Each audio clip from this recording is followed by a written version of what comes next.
Right. Now, Jeremy, I hope you don't mind me saying this.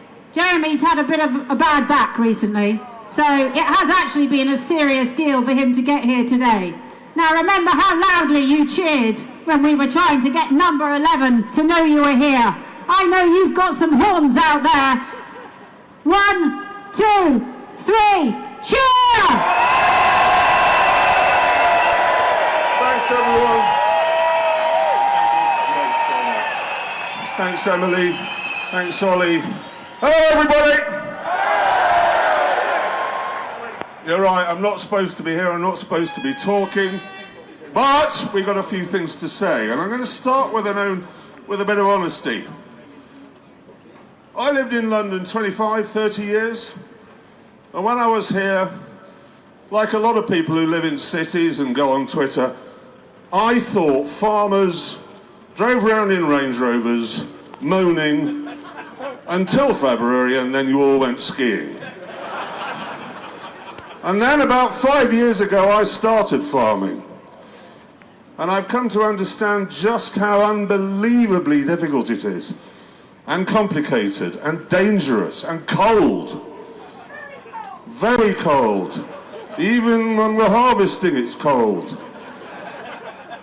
And it's just the forest of costs that staggered me. £200,000. Somebody needs to turn their mics off. £200,000. We need a medic. Medic. We need a medic to the right. Have a medic over to by the building. Building doesn't narrow it down, Ollie. I'm going to say to the right of the stage. To the north of the stage at 3 o'clock.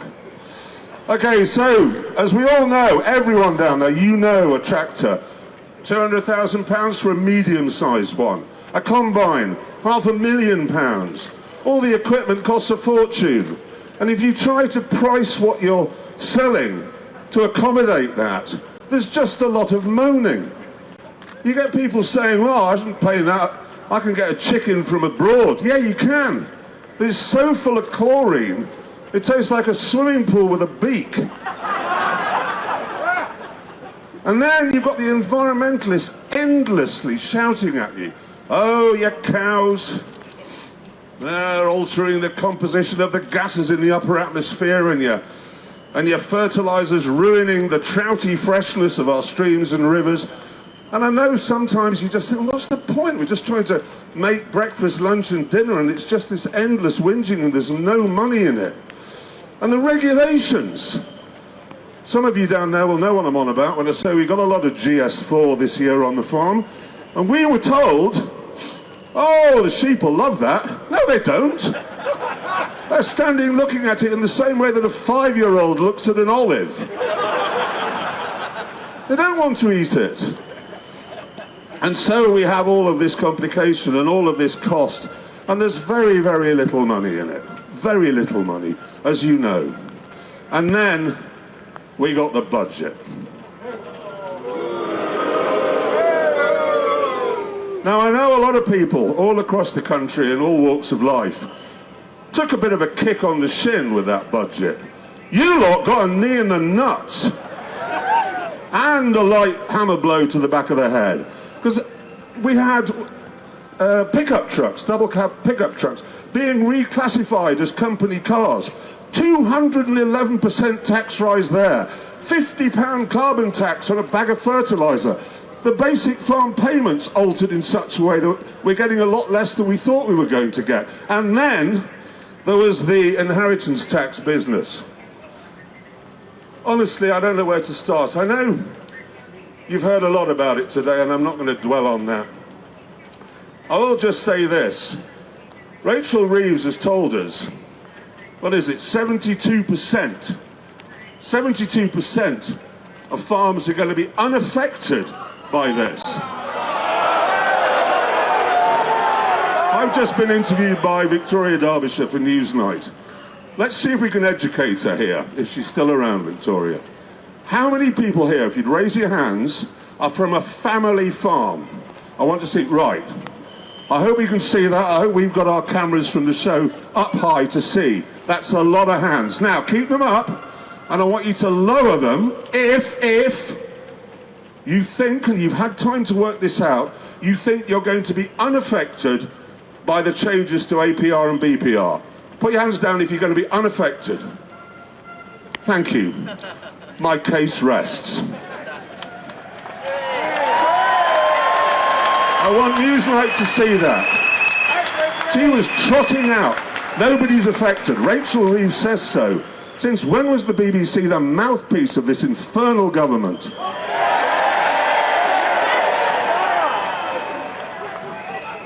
I've got to get the brakes on. The trouble is I'm off my tits on codeine and paracetamol up here.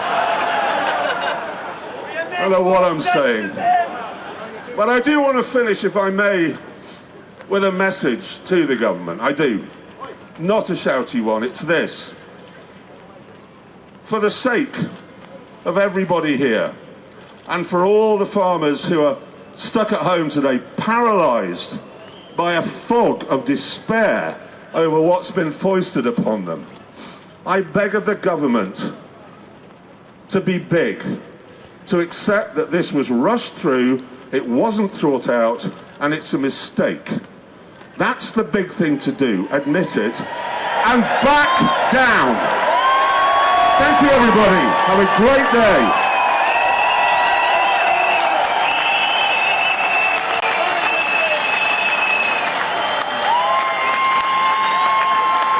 All right, everybody, Ollie's just asked me to ask you if you could all turn around now, because we'd like to get a photograph of the size of this protest. The camera's somewhere down near the cenotaph there. Hold up your placards, hold up your banners. Let's get a picture of this. And thank you once again, everybody. And thank you, Ollie. And thank you, Emily. And thank you, everybody who's put this amazing thing together at very short notice. Thank you, Jeremy, as well. And also, last night at the Peppa Pig Awards, he won an award. So I think you should all give him a round of applause for that as well.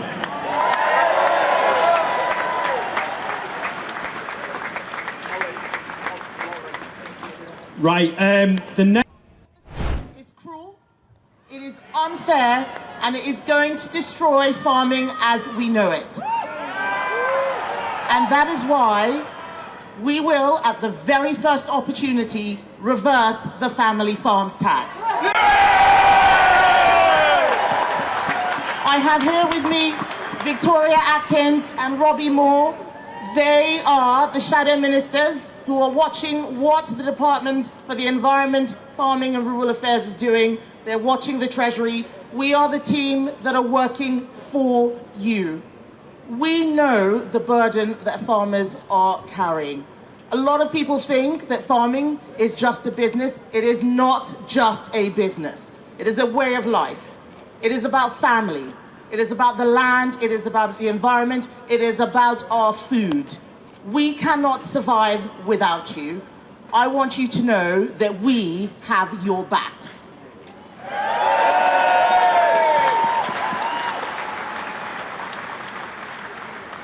We are all, and Neil is here too, Neil Hudson. We are all MPs who have rural constituents.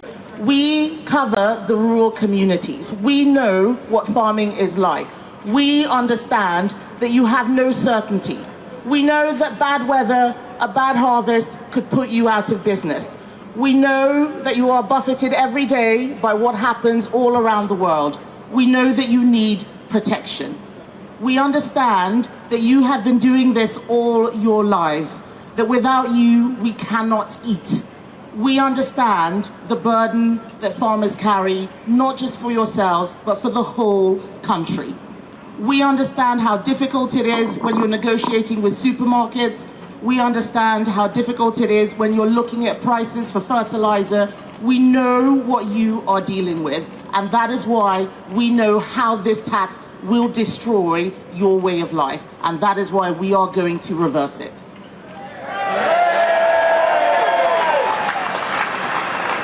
But I want you all, thank you, I want you all to know this, that farming in this country is absolutely critical for growth. And it is also about the hope that we give to young people. I have a lot of young farmers in my constituency. Victoria, Robbie and Neil do too. We speak to them and they are worried. They don't want to have to pay inheritance tax and be paying off to the Treasury for 20, 30 years before they even start making a profit. They will leave farming, and if we don't have a next generation, there will be no future. So I want to say to all the young farmers out there, to all the young people out there, we are going to look after you. We are going to make sure that you have a future. We are doing this for you. It is not about us. This is about you. This is about making sure that your way of life continues, that our way of life continues. Farming is the backbone of this country. Without it, we cannot survive. We know that we haven't always got it right, but this policy is so obviously unfair, so obviously cruel. We will do everything we can to make sure that in a few years' time, if they do not U-turn now, we will reverse this tax. Thank you, everybody.